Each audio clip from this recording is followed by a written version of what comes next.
Hello, welcome to Chester. We're doing a blind guide to Chester because I have no idea what I'm doing here. My original plan involved hiking out somewhere. It was going to rain and I don't have any wet weather clothing. We're gonna go down now. This street is really happening.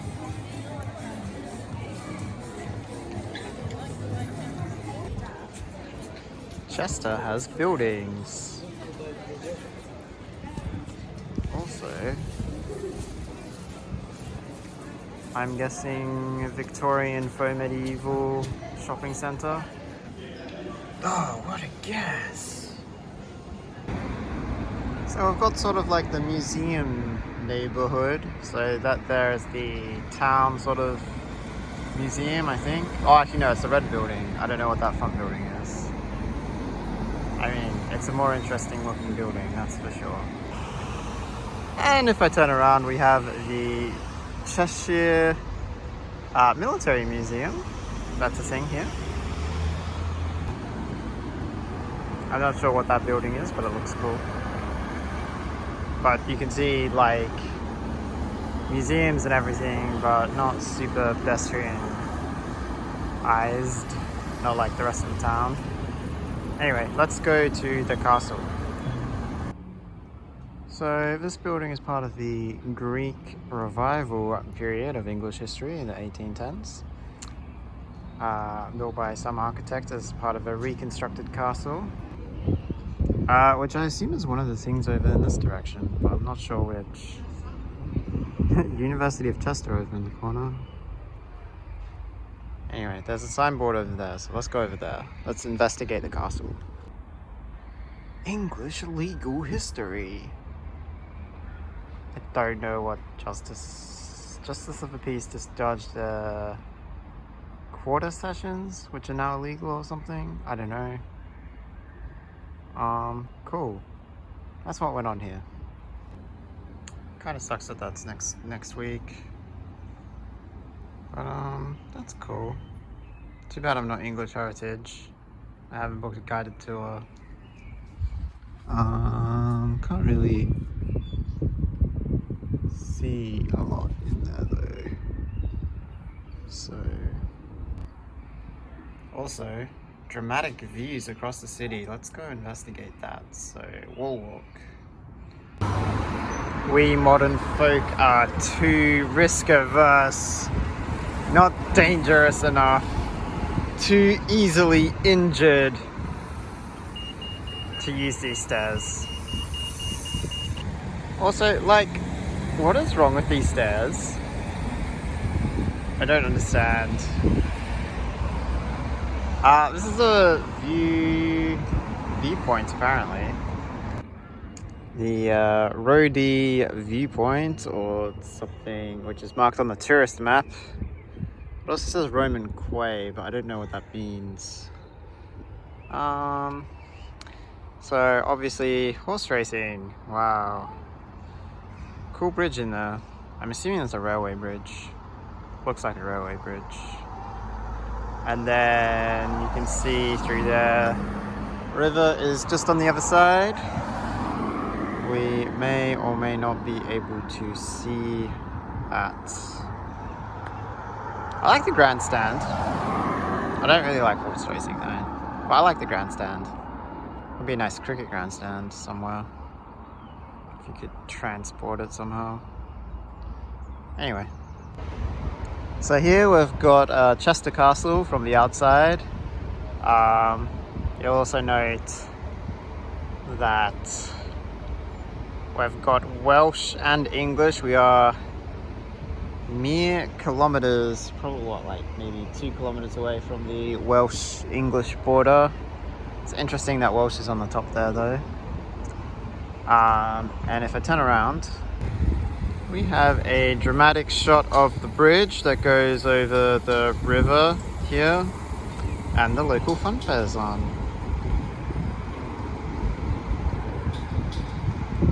I think that's normally, this is normally a car park, okay. That makes sense. Alright, so William the Conqueror builds a timber tower on top of this mound, 1000 and something, 1200s. Hugh the Wolf, first Earl of Chester, builds a stone castle here. That's probably what we're seeing on screen now.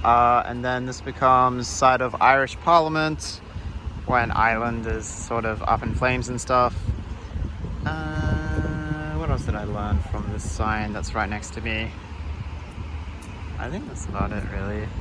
Oh, after 1300, the castle was in the possession of the Prince of Wales, whoever the heir to the throne is, and this was also the base for the invasion of Wales and the conquest of Wales. So I guess Edward II would have spent quite a bit of time here because he built a bunch of castles in Wales, like Conwy and Carnarvon.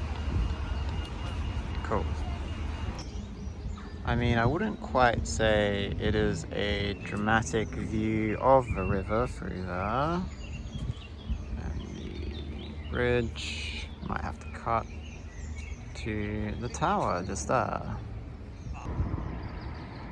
So there's the river. I've been walking along the city walls, which you can see on the left as well, built right up basically against the river. I'm sure land reclamation and stuff has played a role.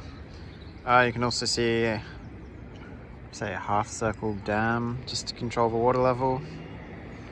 Obviously not doing much at the moment. There's a one-way street directly behind me.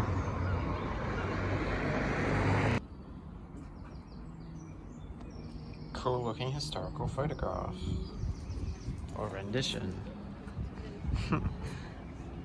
Actual modern day. I guess the Welsh did stop invading. Also, that weir is like from the 10th century. That's pretty cool. That little semicircle underneath all the birds. Be able to see, so like where that log is stuck, so that's cool.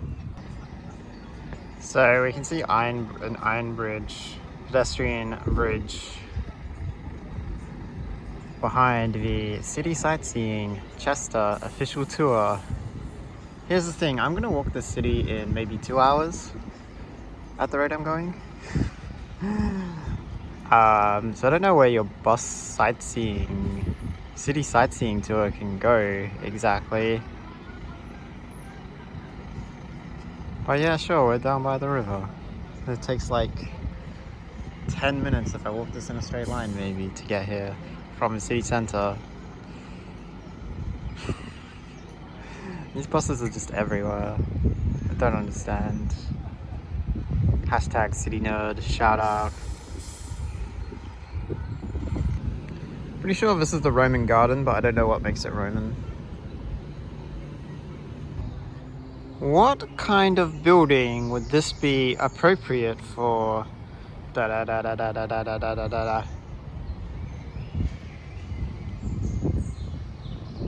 Is it a dentist? Roman gardens. I feel misled. I feel very misled, although it is pretty. Alright, so we are looking at, I think it's meant to be this actually.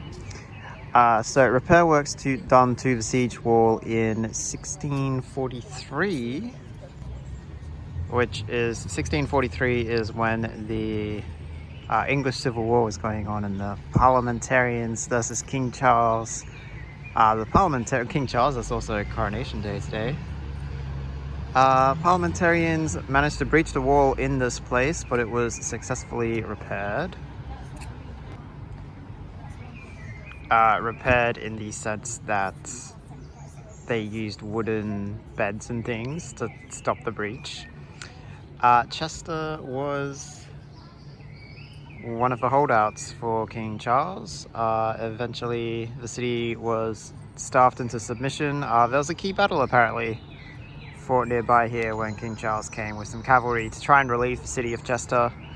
but King Charles was defeated in that battle. And I am still in the Roman Gardens also.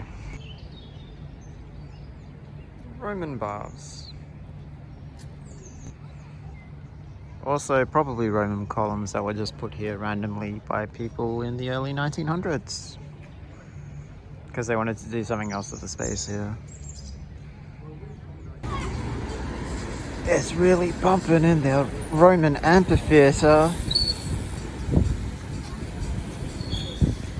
Might go down there. That looks fun. Alright, the Roman Amphitheatre of Chester, the largest Roman amphitheatre in Britain. This one was originally 2 stories, so you can only see the lower story. It would have been beneath the earth by the time of the Middle Ages. So the top story was basically taken for stone during the Middle Ages, which is why the top story has not survived. So if you can imagine a double-decker Roman arena here. It's still pretty cool what remains. It's actually a lot more intact than I was expecting. Yeah. Nice little mural. Give you an idea.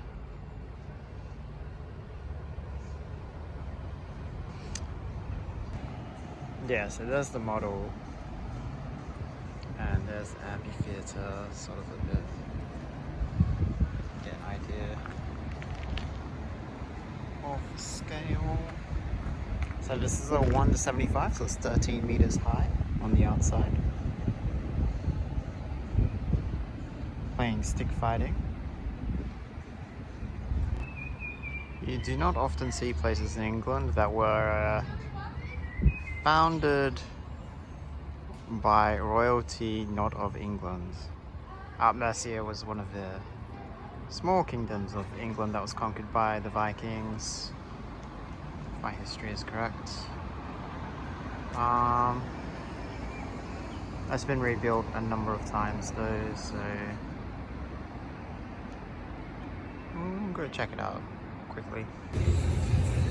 This is a Roman tower backing onto the rebuilt medieval city walls of Chester. They also know how to party and motorbike, apparently. Don't forget a full flag! If you ever wanted to work out where all the pigeons hide,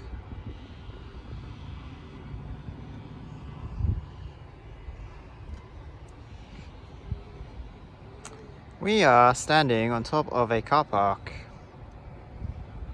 You can see how the cathedral from here dominates the city centre.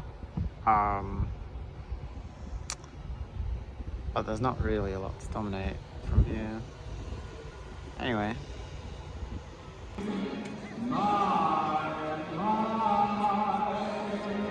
Cathedral entry. Town hall. Same spot. Trying to use some more jump cuts just to sort of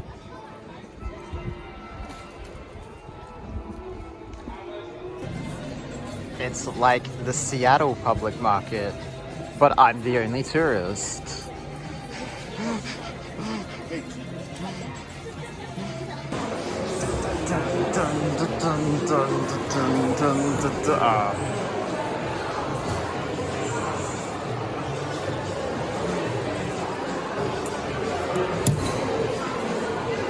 No!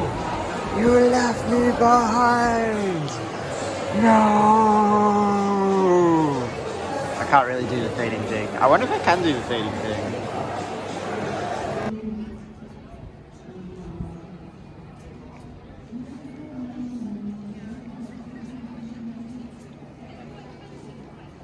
Sorry, the music and the doggo is too perfect. Max Urban. It is King's coronation today, so I'm not going to go in the cathedral. They seem to have some kind of service relating to that. That looks pretty nice from the outside. I can understand why Norwich is the super famous one, but this is like comparable at least.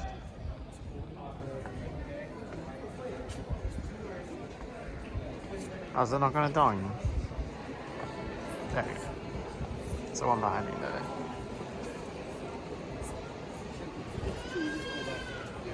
Kind of interesting how you don't see things erected by public subscription anymore.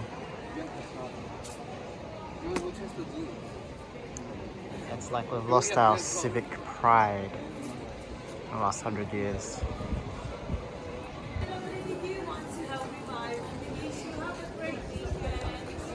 The sounds of Britain.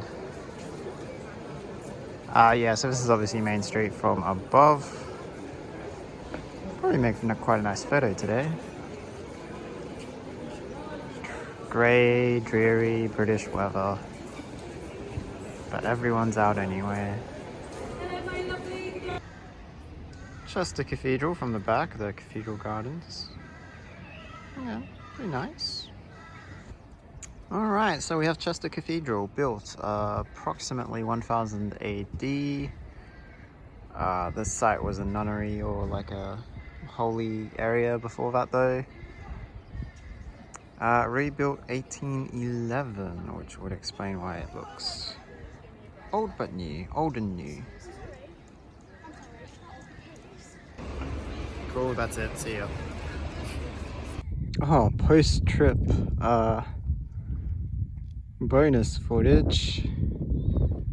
Check out Wales. This is only, what, half an hour drive from Chester across the Welsh border. Of course, the Welsh border starts when it gets hilly because the English couldn't walk up hills. Also, Tryfan is through there.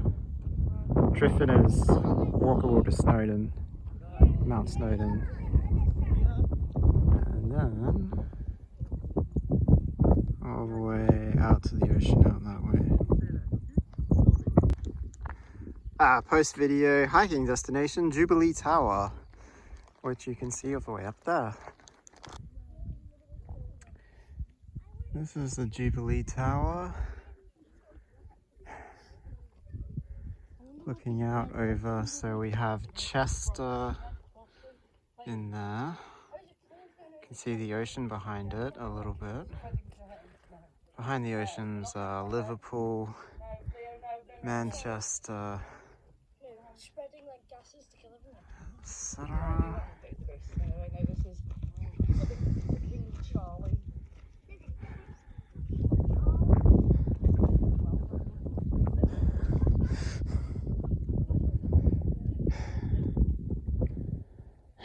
Pretty nice.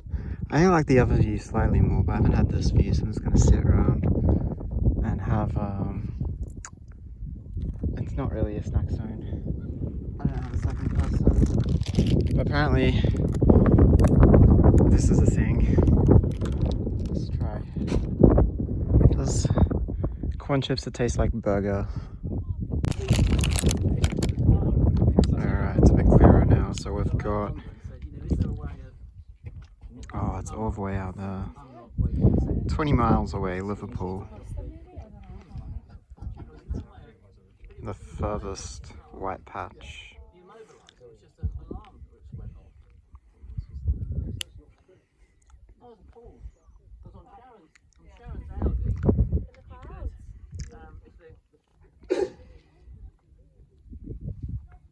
It's cool how you can see the rain.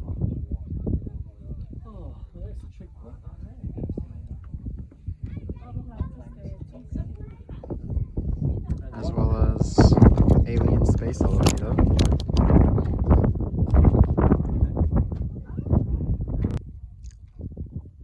Built 1813 or something in honor of the Mad King George III's Jubilee year, and it lasted about 30 years, and then it fell over. So just the foundations remain. Anyway, that's it. Post credit thing, video done.